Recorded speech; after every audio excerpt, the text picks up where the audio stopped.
వ్యవస్థ నాశనం చేశారు, మిరాసి వ్యవస్థ తీసేశారు, తరతరాలుగా వచ్చేవాళ్ళు ఇప్పుడు అర్చకుడు కోసం ఎత్తుక్కోవాల్సి వస్తుంది.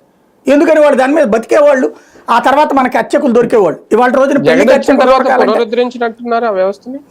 పునరుద్ధరించారు, కానీ ఆయన దుర్మార్గుడు కదా, ఆయన వదిలేద్దాం.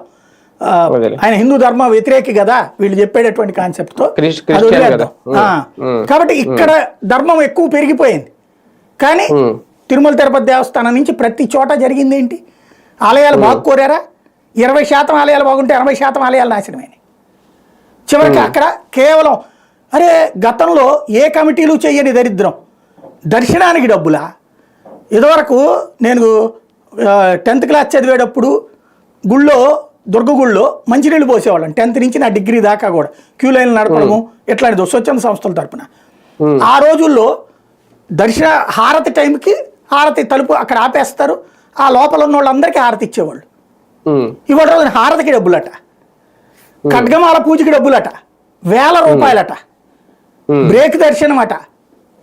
అప్పట్లో ఏంటది 5 రూపాయల దర్శనం ఉండేది, ఏంటి అర్జెంటుగా వెళ్ళాలనుకునే వాళ్ళ కోసం. ఇప్పుడు అర్జెంటుగా కావాలంటే 500 రూపాయలు. ఎక్కడికి పోతున్నాం మనం దర్శనాలు అంటే?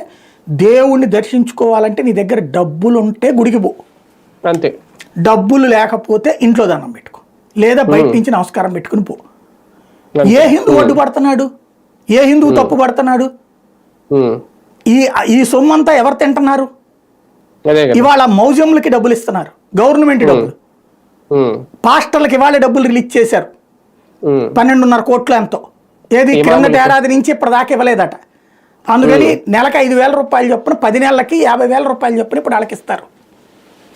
అర్చకుడికి జీతం మాత్రం ప్రభుత్వం నుంచి ఇవ్వరట. దేవాదాయ